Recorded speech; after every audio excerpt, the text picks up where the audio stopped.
The night was quiet. Too quiet. I was fixing the loose hinge on my back door when I heard tires screech outside my house. Before I could even stand up straight, 3 men in cheap black uniforms rushed into my yard and yelled, "HOA enforcement! Open the door!"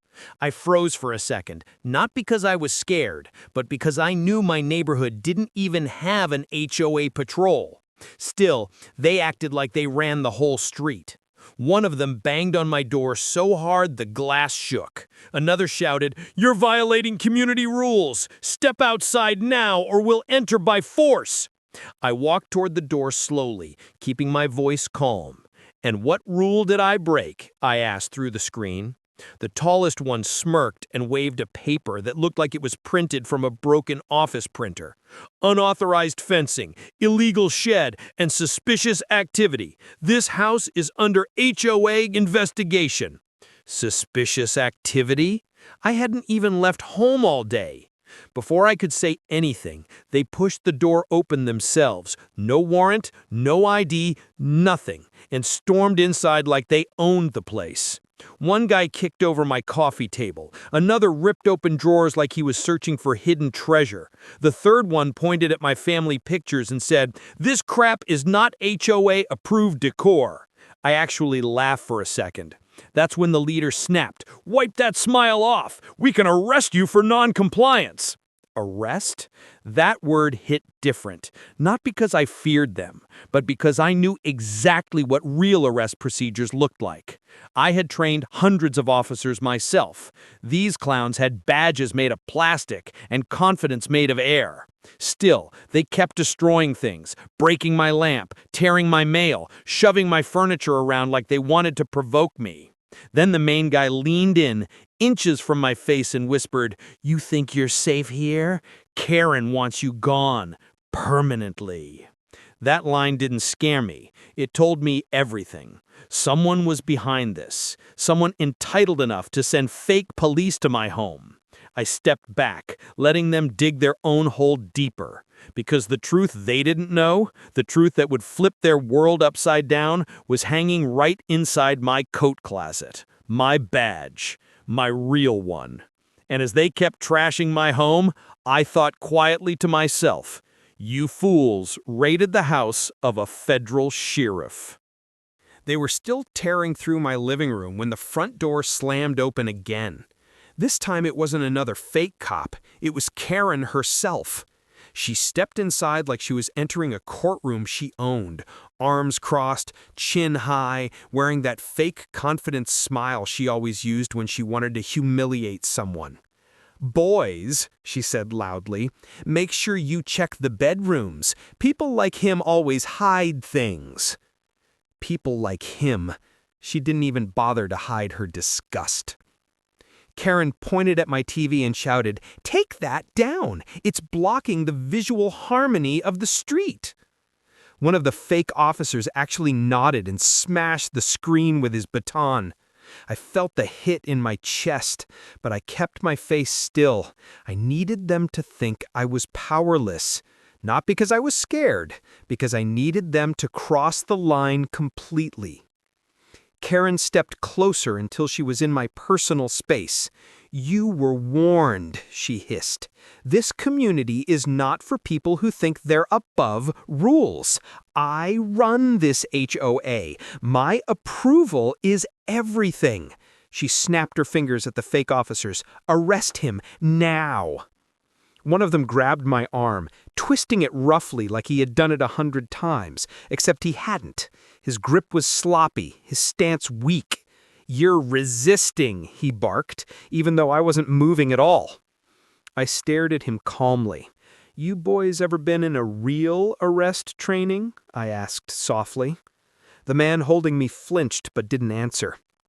Karen smirked like she had already won.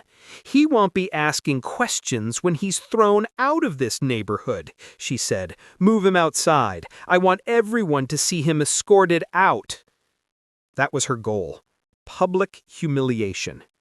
They dragged me toward the door, knocking over what little was left intact. One of the fake officers whispered, "Stay quiet or we'll charge you with aggression." He said it like a child pretending to be a cop. But as soon as they pushed me onto my porch, I noticed something they didn't. A small, blinking red light across the street. My neighbor's security camera. Direct view of my yard. Direct view of them breaking in. Direct view of Karen ordering everything.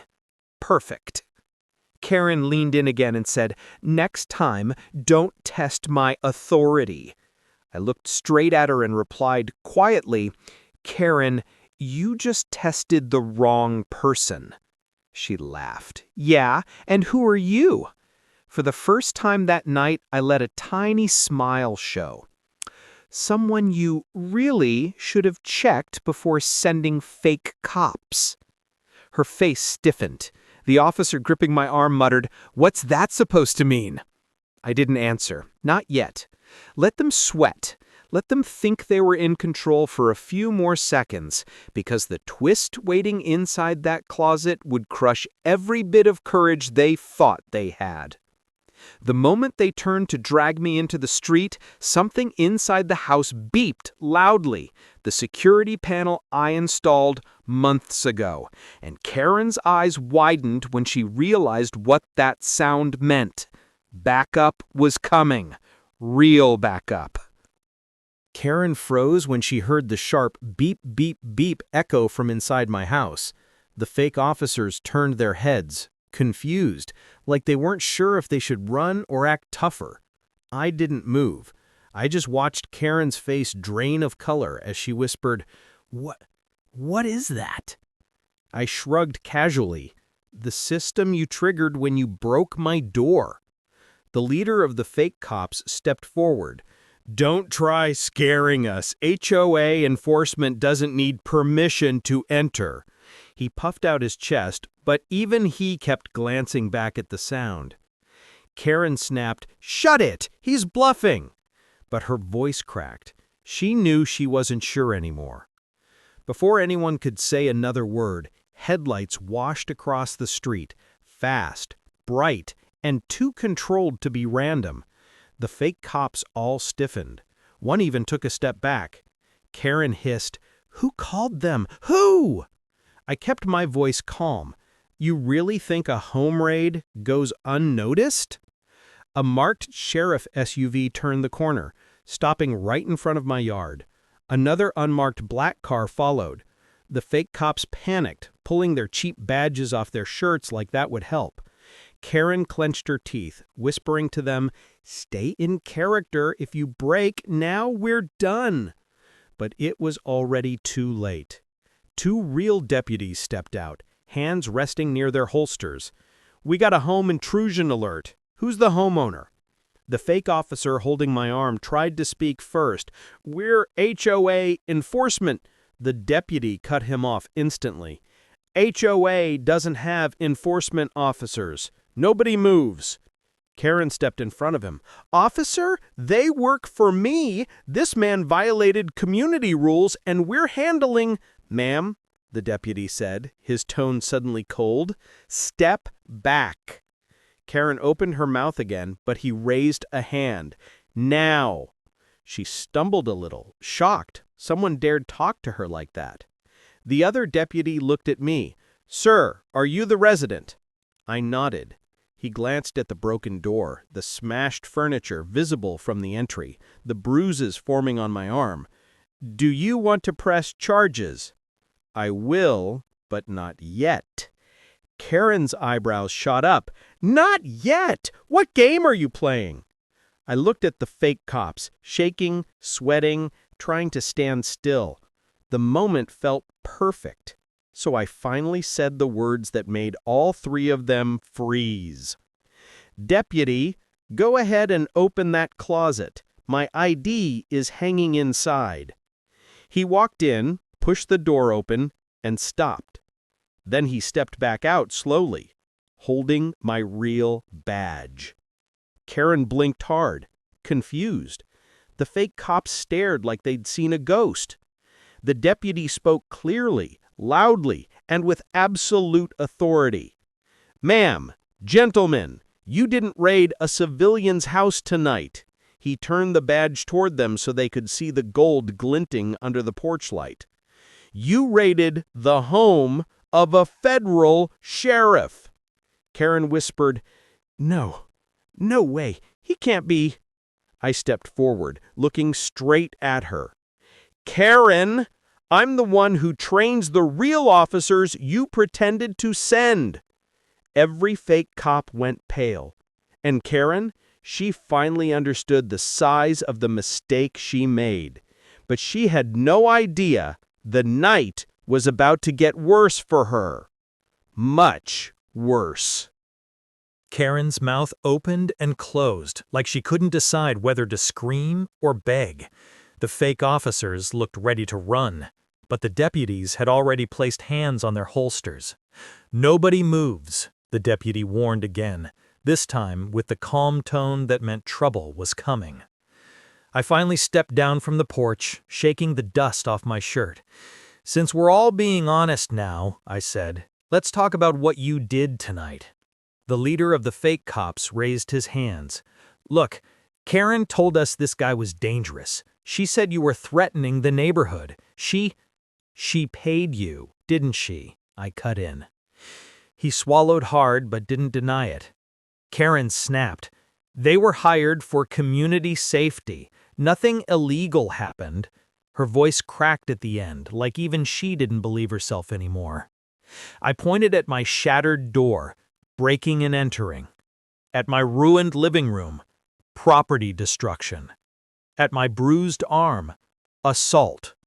And then at the fake badges, impersonating law enforcement. The deputies exchanged looks. One of them muttered, "That's federal time." Karen shouted, "Stop! You can't charge me! I'm the HOA president!" I stepped closer, lowering my voice so only she could hear. "Not after tonight." She backed up, breathing fast. I didn't know you were law enforcement. If I knew, That's the point. You treat people based on what you think they are, not who they actually are."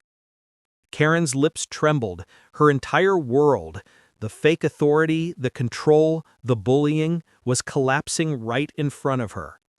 One deputy cuffed the first fake officer. The others followed quickly, each one panicking more than the last. Karen kept shouting, "Don't touch them! They work for me! They work for me!" The deputy didn't even look at her. They're under arrest. Then he turned to her. "Ma'am, you need to come with us too." Karen froze. "What? Why? I didn't break anything." The deputy shook his head. "You ordered the raid. That makes you responsible for every crime committed inside this house." Her voice cracked. "But I'm just the HOA president." I finally spoke again, steady and calm. "No, Karen, tonight you acted like a criminal." She tried to run. She actually tried to run, but she barely made it 2 steps before the deputy grabbed her wrists and locked the cuffs on. She screamed the whole time about her rights, her status, her authority, but no one listened. The streetlights hit her face, and for the first time she looked small, completely powerless. As they lined her up next to the fake cops, my neighbor from across the street appeared on his porch. "Hey," he called, holding up his phone. "Got everything on camera. Want me to send it to you?" I nodded. "Yes, that'll help." Karen shook her head violently. "No! Delete it! Delete it!" He didn't even look at her. The deputy handed me my badge with a respectful nod. "Sheriff, we'll take it from here. You want to file federal charges?" I thought for a moment. My house was destroyed, my privacy shattered, and my peace invaded because one entitled woman thought she owned everything she saw. "Yeah," I said quietly, "every single charge." Karen's knees almost buckled. As the police cars pulled away, taking her and her fake army with them, the neighborhood stayed silent. People peeked out of windows, whispering, shocked, curious. I stood on my porch looking at the mess inside my home, but for the first time tonight, I felt still. because justice wasn't just done, it was loud, public, and final. I whispered to myself, "This is my home, and nobody, HOA or not, takes my freedom." And with that, the night finally ended. But Karen's story, well, hers was just beginning, the kind that ends in court and prison.